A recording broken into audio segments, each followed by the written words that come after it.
my beloved Boss Mike Severa. Hindi security guard o yaya si First Lady Lisa Araneta Marcos. So, walang kailangang isubmit na report ang Malacanang o kahit na anong paliwanag na dapat gawin tungkol doon sa nangyari sa insidente ng pagkamatay ni Mr. Paulo Tantoco. Dahil hindi naman natin sagot lahat ng pangyayari sa paligid natin. Besides, si Mr. Tantoco naman ay 44 years old na. Alam na niya ang... Walang yan, matanda na pala yun, mga kababayan eh. 44 na eh. Alam ka naman na hindi pa niya alam kung ano yung limitasyon niya. Alam ka naman na hindi pa niya alam kung ano yung makakabuti sa kanya. Sa edad na ganyan, mga kababayan, lang yan na yan. Ano gusto nyo, pabantayan kay First Lady? Kaloko nyo, no? Kanyang ginagawa. At hindi naman nandun si First Lady para bantayan ang lahat ng kilos niya. Correct. O, kung kayo ba, may kinakasabay kayo sa isang event na pinuntahan ninyo, sagutin mo ba lahat ng nangyayari sa paligid? At sa lahat ng mga pangyayari doon sa mga tao na nandoon? O kaya ikaw ay napunta sa ospital at may nakasabay ka mga pasyente doon sa elevator at may namatay doon. Sagot mo ba yon? Kasalanan mo ba yon? O ikaw ba ay may pananagutan doon? Tama. Wala. Ano naman ang kinalaman ni First Lady dyan? Masyado namang pang-asar itong ginagawa nila na kailangan ipaliwanag, kailangan magsabit ng report. At saka paano magsasabit ng report? Nangyari yon sa Los Angeles at ang may jurisdiction doon ay ang Los Angeles Police. So, hindi naman tayo pwede mag-imbestiga doon. O ano ba naman klaseng mga pang-aasar yung ginagawa niyan? Yun na lang talaga kaya nilang gawin, attorney. Mang-asar. Kasi, wala naman silang ipantitira na matino. Tandaan nyo itong mga DDS, wala ho sila na ipantitira na matino. Mga kababayan ko. Saan kayo nakakita, mga kababayan, na ang mga kinakampihan nitong mga DDS ay puro mga kriminal? Di ba kayo nagtataka? Hindi ba kayo nagtataka? Pansinin nyo, mga kababayan ko. Ang mga DDS, yung mga kanilang mga kakampihan puro mga kriminal. Ano?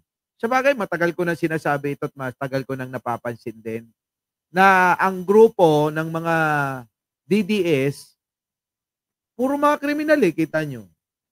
Si Digong, si Buloy, Tebes, Bantag, Atong Ang. Diba, mga kababayan ko? Ibang klase, matindi. Matindi itong mga kababayan. Tuloy. Walang kinalaman doon si First Lady Lisa Araneta Marcos. Napakalayo ng inyong mga iniisip. Correct.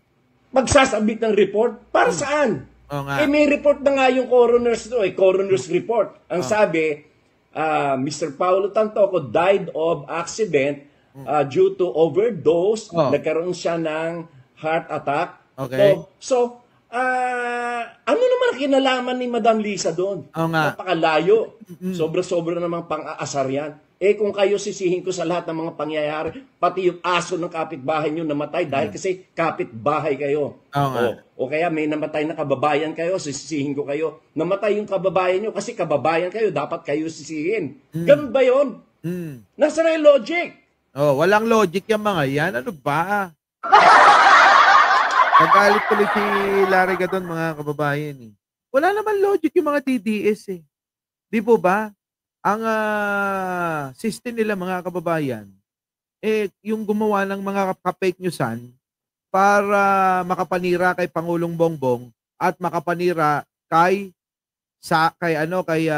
First Lady sa pangunguna nitong mga sabik na sabik maamoy. Ang Malacanang. Sobrang sabik na ng mga yan, mga kababayan. Biruin nyo. Mag-4 na taon na silang wala dyan. Biruin ninyo. Mag-4 na taon na. Siyempre, mga kababayan, nasanay sila sa amoy ng Malacanang . Mga kababayan. Siguro kulang na lang istruhin nila yan. Yan mga kababayan. Eto pa mga kababayan, dahil sa mga nangyayaring yan mga kababayan, nako po, nagdedelikado itong mga ito mga kababayan dahil, nako, magdedemanda na ba? Pasok! Pinag-aaralang sampahan ng kaso ang Ulit. palasyo, pinag-aaralang sampahan ng kaso ang nagpakalat ng Peking Police Report na idinadawit si First Lady Liza Araneta Marcos. Brigada Maricar Sargan, ibrigada mo! Eto na mga kababayan, palasyo pinag-aaralang sampahan ng kaso ang mga nagpakalat ng Peking Police Report na idinawit si First Lady Liza. Ayan na. Tapos ito naman si Baba, kapal din talaga.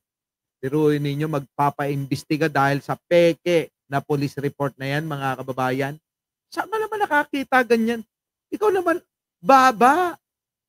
Kasi kasuhin mo nga, patabasan mo nga yan, ha? Kung ako sa'yo yan ang inuuna mo eh. Kaysa rito, nakarinig ka lang ng, paninira kay First Lady. Andiyan ka na. Kulang na lang, talagang kalawatin mo na lahat eh. Ha? Diba? Huwag ganon. Inuuna mo. Ewan ko ba sa'yo, Manang Aimee? Sa totoo lang, tagapagtanggol mo ako noon. Oo, kasi nga, ang alam ko, anak ka ni Apo. Pero nung lumabas yung kamukha mo eh, mukhang nakumbinsi akong hindi si Apo Makoy ang tatay mo. Dahil kamukhang-kamukha ng anak mo yung sinasabi nilang tatay mo. Oo. Abay parang pinagbiyak na pinagbiyak na bunga ng manggang piko. Di mo ba mga kababayan? So eto na. Oo. Mga kababayan ko, sasampahan ng kaso. Kung sino man ang mga nagpakalat ng mga Peking Police Report. Kita nyo? Yung mga pinapakalat ko kasi peke, inang-ina nyo. Taloy. Tiniyak ng Malacanang na nasa maayos na kalagayan si First Lady Liza Araneta Marcos sa kabila ng pagdawit sa kanya sa pagkamatay ng negosyanteng si Paulo Tantoco. Sa press briefing sa Malacanang, sinabi ni Palace Press Officer Claire Castro na batid naman daw kasi ng unang ginang ang katotohanan sa likod ng issue. Ito ho yung namatay daw po mga kababayan, si Tantoco, mga kababayan. Yan. Sige tuloy. Ayaw na rin daw sana ng First Lady na palakihin pa ang issue dahil ang focus ng administrasyon ay maipakita sa publiko ang trabaho ng Pangulo at ang tunay na serbisyo para sa bayan. Iginiit ng palasyo na kaya rin walang ikinababahala ang unang ginang dahil makikita ang mga record na magpapatunay na walang basihan ang mga paratang. Sa halip, dapat paraw ngang mabahala ang mga taong patuloy na nagpapakalat ng maling impormasyon para sirain ang Pangulo at ang administrasyon. Samantala, pinag-aaralan na rin ng pamahalaan ang posibleng legal na aksyon laban sa mga nasa likod ng Peking Police Report na ipinakalat online. Yan na. Paano nga yan? Magpupulasan na naman ho mga kababayan itong mga nagpakalat at mga nag-share ng mga Peking Peking police report na ito. Dahil nga po, ulitin ko lang sa mga bagong dating. Nauna na po dyan na pinagsasabi ni Buday, etong police report, meron daw siya. Nandun daw, nabasa niya. Mga kababayan. Kaya syempre, to the rescue yung mga maninira para patunayan yung kasinungalingan ni Sara. Yan po yan eh. Ngayon, paano ngayon ito? Masasampa na naman ang kayo ng kaso. Sasabihin ninyo, panggigipit na naman yan. Lagi na lang ganun mga kababayan eh. Sasabihin nila, panggigipit na naman yan, kaya kami dinidemanda eh. Kinang-ina nyo pala eh. Hindi ba naman kayo mga sandamukal na mga tangat bobo talaga, panggigipit eh, gumawa kayo ng mga krimen. Di ba? Mga kriminal kayo eh. Hindi ba naman kayo mga kriminal, gagawin nyo ba yan? Yung manira ng isang tao, napili nyo pa First Lady, kundi ba kayo sandamulak na, kami, kapag sinabing mga tanga, bobo, mangmang, Buday, si Sara, totoo yun. Meron kaming patunay. Di ba? Kayo, pag sinabi nyo na si First Lady may kinalaman dyan, wala naman kayong pinapakita. Puro ka fake newsan. Peking police report, peking video, peke lahat. Sa amin din namin kailangan mameke. Pag sinabi namin, tanga, bobo si Buday, totoo agad yun. Wala na nga kailangan ipakita ebidensya. Kasi siya mismo magpapakita na na bobo at tanga siya.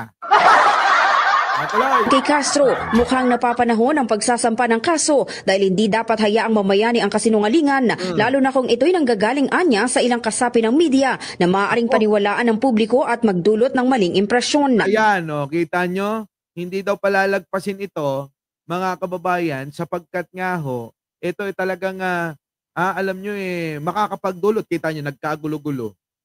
Di lang kami makabanat ng husto. Bakit? Nandoon kami sa sa Boracay nung ilang araw Kaya mga kababayan, ito ang problema nila Oo. Sinamantala nila mga kababayan. Problema nila kapag nandiyan kaming nakatutok ngayon mga kababayan, nandoon kami. Yung iba bumabaon sa Boracay. Edi mga kababayan, wala talaga, busy. Busy mga kababayan nandoon Oo. Tuwan-tuwa sa mga paligid. Maganda naman talaga ang ang dagat ng Boracay. Talaga namang mahuhumaling ka. 'Di ba? Tapos maraming mga nagdadaan ng labas ang puwet at labas ang mga papaya. Labas ang mga puwet at papaya, Catherine Galpo, grabe. Yung mga binibenta doon, papaya, mangga, di ba? Diba yun yung mga binibenta doon, nakalabas mga kabayan. Papaya, mangga. Ganon. Tuloy. Ito na. Nanindigan din ang palasyo na hindi matitinag ang kasalukuyang administrasyon sa kabila ng mga ganitong taktika. Wala na, wala na mga kababayan ko. Explica ko nga lang. Alam niyo mga kababayan, wala na hong magagawa itong mga obstructionist na ito.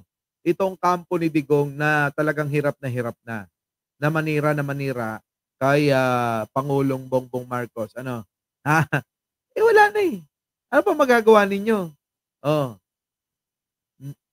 Hindi nila mahigitan mga kababayan yung ginagawa ni Pangulo Sa dami ng mga mega project, ulitin ko.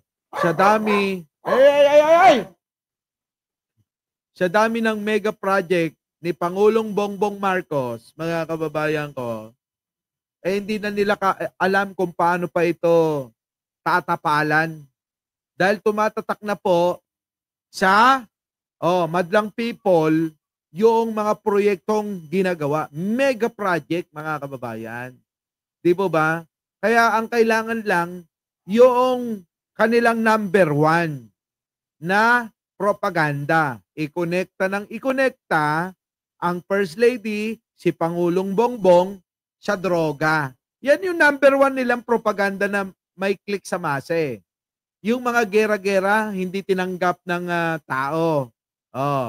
Kaya mga kababayan, sa dami ng ginagawa nila, pansinin ninyo, hindi umuobra yung propaganda nila kay Pangulo na magnanakaw. Kasi walang ninanakaw. Sabi ko nga sa inyo, kung may magnanakaw, si Digong yan, mga kababayan ko. Our beloved Boss Mike, Sevilla.